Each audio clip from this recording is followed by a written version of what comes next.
Hello everybody, we are here with your Erlang guide. We're going to be running him in the jungle. So we'll be grabbing a pretty standard little start here. Going to be getting my Assassin's Blessing, Tier 1 Mace, Blink, Health Potion, and our Hand of the Gods for the clear. For our first ability, you actually have a lot of options on Erlang. I'm going to be honest with you. A lot of Erlang's first ability comes down to personal preference. Some people like the 1, some people like the 2, and some people like the 3. For me, I actually like to lean into the 2. The 2's got good burst damage at level 1, and it also gives you some CC to provide access for some good ganking at level 2, especially depending on whatever start you go. If you do the speed to red start and you get that level 2, and you grab your 2 and your 3, that'll give you a lot of CC for fight potential with your mid laner. But either way, I would actually test out the way that you start on Erlang, because genuinely all 3 of his abilities are pretty good at the start. One thing on Erlang you can see here at the very beginning is I started up my auto attack chain before the buff spawned. That's because at the very end of Erlang's swing, his 4th attack is an AoE. So I was building up my auto attack chain so that I could start with that 4th auto attack and get that AoE attack right off the bat to help clear those side minions. So for our ability that we got there at level 1, that is our pin. This ability is probably one of Erlang's more straightforward abilities. You've got a big circle. You've got a little tiny circle inside of that. If you hit that little tiny circle, it will root the target for, I believe, 1.3 seconds.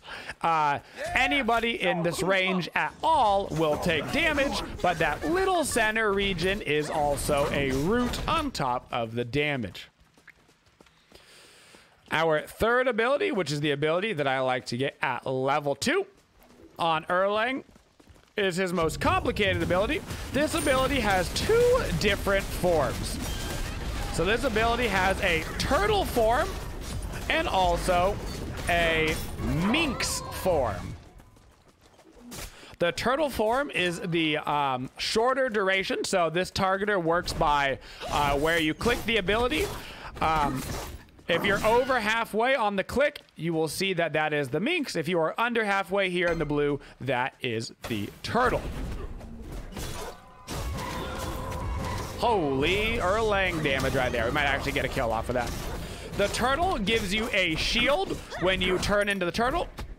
It also gives you a slightly different movement. Both of these abilities have slightly unique movements on them, but they're not super crazy different.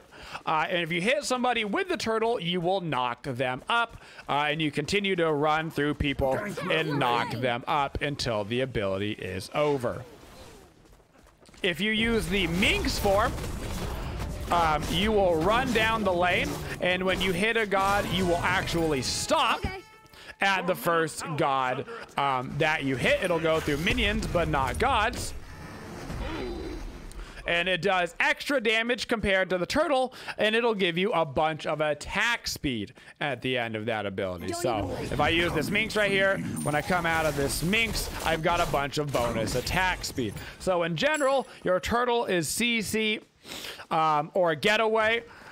Your minx is more aggressive. Maybe you're trying to burn a gold fury. Maybe you're just trying to get a little bit of extra damage on a target. They don't have a getaway skill up. You don't need any bonus CC. Or you're just running around clearing camps like this. The minx is the way to go. Your first ability on Erlang is just some bonus damage. So it is a stim on your character. So when you pop this ability, you will have bonus damage on your auto attacks for the next 5 seconds. The one unique thing about this is that when you successfully land a basic attack, it actually reduces the cooldown of this ability by 1 second, as long as you are fighting a As long as you're successfully auto-attacking, it reduces that by 1 second. I'm going to be going into Warrior Tabi here on Erlang. We're going to be going Warrior Tabi and Crusher. I like the Warrior Tabi because it gives me a little bit of that extra power. You've got a lot of abilities that do damage. You got scaling on your 1, 2, 3, which you're going to be spamming on people, so I like to go ahead and get the Warrior Tabi for a little bit of extra power compared to the Ninja Tabi, but Ninja Tabi is also good and has its uses. Gonna go ahead and root Izanami. He dashes right on away. That's fine. Just gonna give me some farm, run through the left-hand side jungle. Erlang's passive is actually really cool and makes some nice. Erlang, every time you hit an enemy with a basic attack, your dog, this little pet following me around, will also do damage. See if I can't force a little Chronos ulti right here. Come on, you know you want to ult. Oh, his ultimate's down. Oh, he wants to ult, but he can't. Oh, it just came back up. He's going to come right over here towards this purple buff. Let's go ahead and root him before I get stunned. Should be able to go ahead and just chase him down with a little knock-up right here. Give him a little body block. There's no way for you to escape now. So your passive, you do 50% of his basic attack power, which is why we like to build Erlang into the damage, because your little puppo is so great at doing damage. And it also does 1% of the target's max health. The percentage damage done only works against gods and minions. You're not doing like 1% of the Gold Fury's health with your auto attacks. That would be silly. This passive, though, does also work with things like kin size. So if you have a kins on Erlang, you get the full kins effect from your auto, and then your doggo actually gets like 15% kins efficiency. So there's certain fun stackings on auto attacks like that on Erlang. It also makes kins basically a mandatory late game item for Erlang, and he really, really burns through those thick tanky gods with a build like that. Finally, on Erlang, we have our ultimate. Our ultimate is a big cone in front of our head. This has a slight casting animation, meaning that you can actually get interrupted while you're trying to cast this. So just be aware you are not CC immune during this ability or any of Erlang's abilities. When you cast that, it will be a taunt for 1.2 seconds. And then after a 4-second delay, you will be healed for a large amount of health. During that time that you're waiting for the heal, you do have increased mitigations. So you can see right now I'm still waiting, and there's the big heal. I blinked in, I ulted, bada bing, bada boom. And I also get the big heal. So you get a little bit of mitigations on that as well. You know, trying to keep you alive while you're waiting for it to go off. Your ultimate is a great ability to start off fights. Because there's such a big delay on the HP that you get back from it, it means that if you use this kind of when you need a heal, it's going to be too late and you're going to die. It's like a really, really extended long version of Chronos ult. Like, think about how early you have to press Chronos ult. Okay, well, now you got to press it 3 seconds earlier for Erlang. So you want to use it at the beginning of a fight. That way, when you take damage, you'll get this big heal. And most importantly, you'll get to utilize those mitigations as well. So you'll take less damage for 4 seconds, then you'll get healed after all of it, and you get to start off the fight with a nice 1.2 second taunt. Everybody likes a nice big fat. It's basically a giant jacked Athena taunt with its area. Now we're going to back up and get Crusher. Our goal on Erlang is high power and high attack speed. That's what we're looking to do. So I'll be getting a stone cutting sword next. Give me a little bit of extra power and movement speed. It gives me that nice flat pen from the stone cutting passive. And then I'm going to get probably a 4th item, kin size, this game. They've got a fairly tanky composition. They've got a Sylvanas. They've got a Hercules. They've got a Thor. So some of them are probably going to have those good hybrid items. So as far as our leveling order here on Erlang, I like to get me my 3 ranked up to max. That's because this 3 does so much damage, not just from the initial damage that it does, but also from the effect that it gives you. So whether you're using it for the turtle as a getaway skill, it's going to increase that shield health. Whether you're using it for Mink for the burst damage and then the increased 35% attack speed, that is just nuts. And it gives you so much damage. While I like to get pin at level 1, I actually max it last. So my level order on Erlang is 4, 3, 1, 2. I just like to start with the pin because it lets me have that nice burst clear. You can throw it down, especially if you're running that blue buff in the early game. You can throw down the pin from far away, and then you can just go right back to your harpies. Get some really, really efficient early game clear.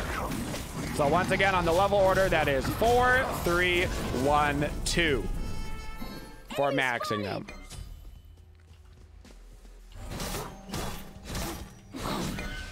Of course, Erlang can be played in more than just the jungle.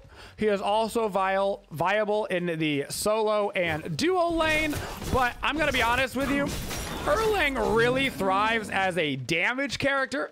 So when you're playing him more tanky, it's fine, and it kind of makes sense. You're like, well, he's got a knock-up, a taunt, a root. Like, he's got a lot of CC, and that's true, but he really plays like an assassin.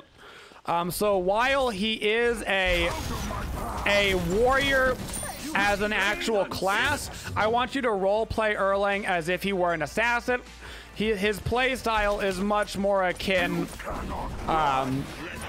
to a Robin than it necessarily is like a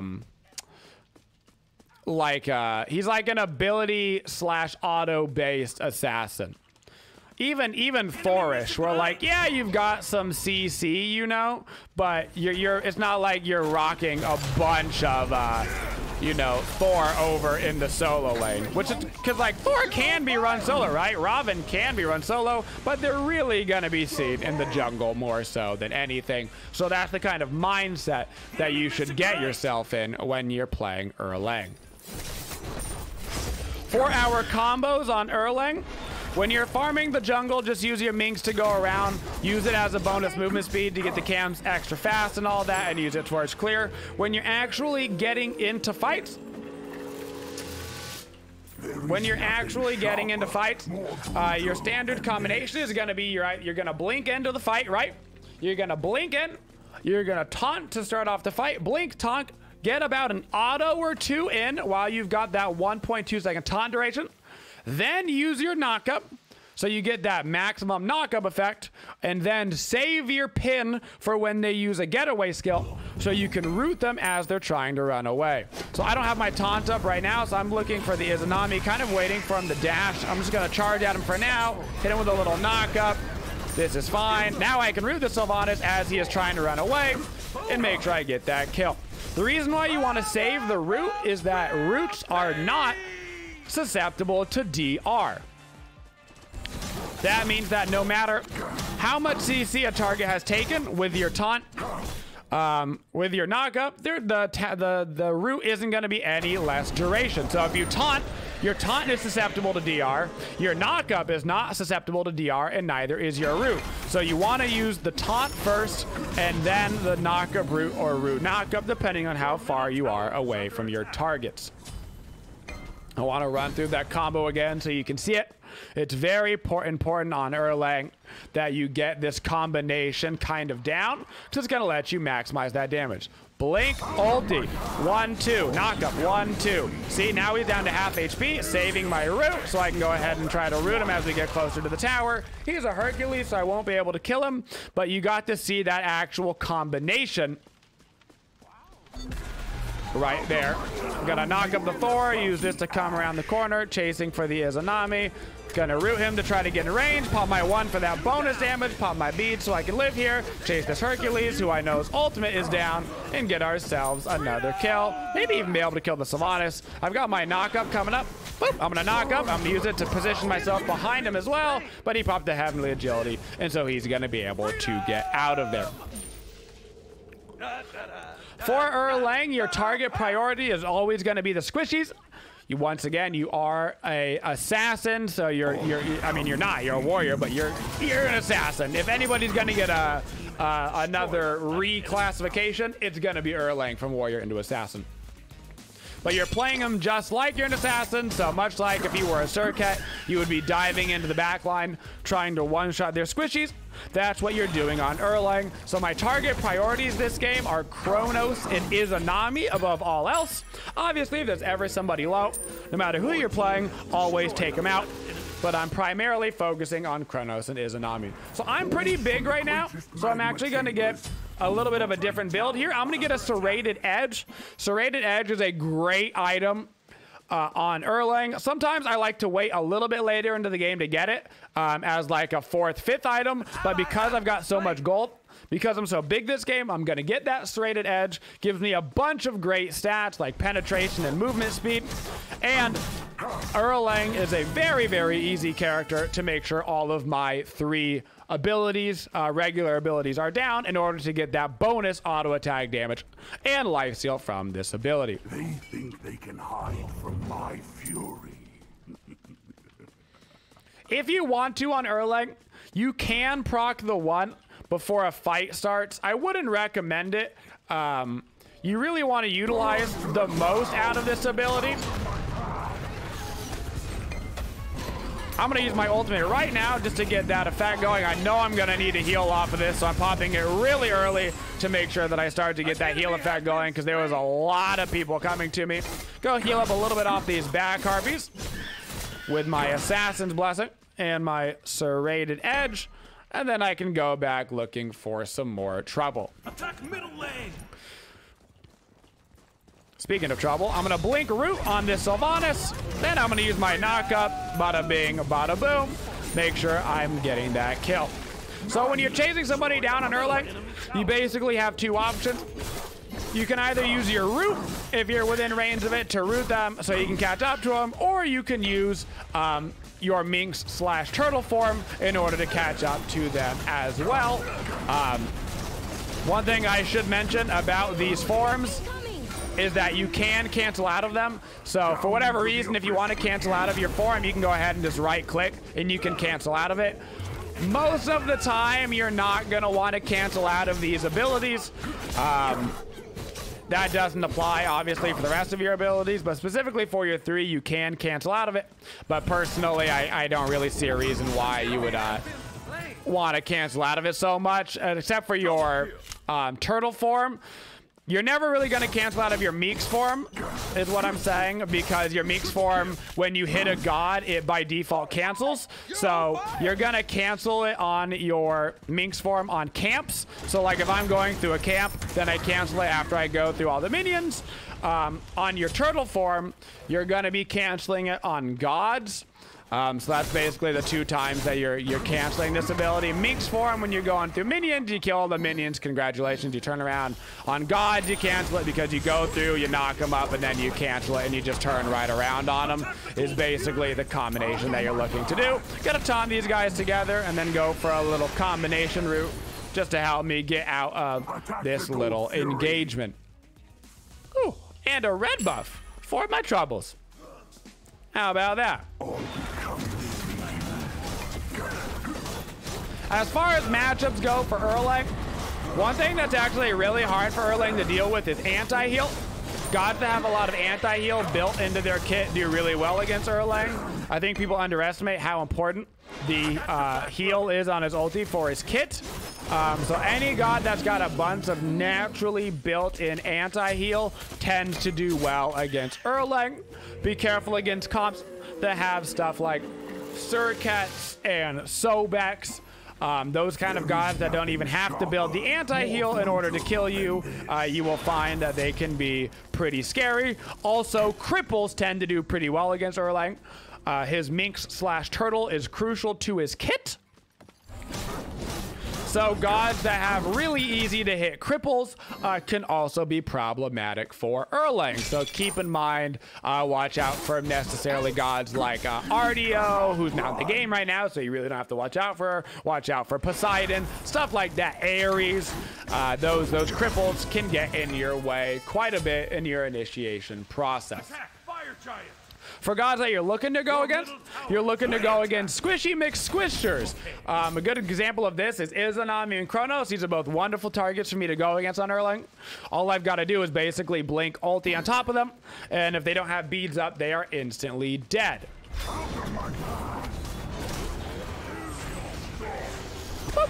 Gonna knock up, gonna root, pop a little preemptive beads here on the Sylvanas to make sure that I can secure that kill. Run around the back, see if I can't scare this guy. He's got that heavenly agility prop, so I'm just gonna waddle away and go get some more farm, and we should probably go do the fire giant. Your left tower is under Enemy attack. ultimate incoming! So you want to go against the squishies. Any general, assassin, hunter, mage is gonna be your priority target as long as they're squishy. So for this game, it's gonna be that Kronos and that Izanami. Wow, there's a lot of wards over here by the fire giant. Erlang is also really good at burning objectives. Pop that Minx form to get that bonus attack speed, and you will really be swinging on these objectives. I can back up and get my kins online now, so I'm gonna go ahead and do that.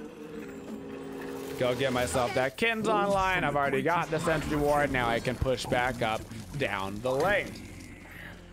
For the most part on this Erlang, you're gonna be building him completely damaged. The one thing that I would recommend on pretty much all of your gods that you build like this, on any god that's in the jungle specifically that you're going to be building full damage on, really keep that Mantle of Discord in mind. I love 6/7 item Mantle of Discord. You know, maybe you replace your boots for it. Maybe it's what you get for Assassin's Blessing. I really like the Mantle of Discord. It'll make you so much tankier, especially on Erlang. That 1 second little stun CC can really help break out enough time for you to get your ultimate off. That 1 second little stun / CC immunity, because you don't have any CC immunity in your kit, Mantle of Discord can become really important in the ultra late game team fights. So for my last little part of that build there, what I would have done is I would have sold the Assassin's Blessing. I would have bought myself a Mantle of Discord. And then eventually I would have sold boots for another damaging item of some sort. Maybe it would have been something kind of greedy, like an Atalanta's bow to get that little Fatalis hastened effect. It would also finish up my physical pen to give me another 20%. Maybe I decide they finally get their healing online, and so I get myself a Toxic Blade or a Brawlers. That would have been the types of items that I was looking in for. And of course, on all hyper carries, you can always keep Mantle of Discord and Bloodforge in mind as that 6/7th items. And that, guys, is our Erlang.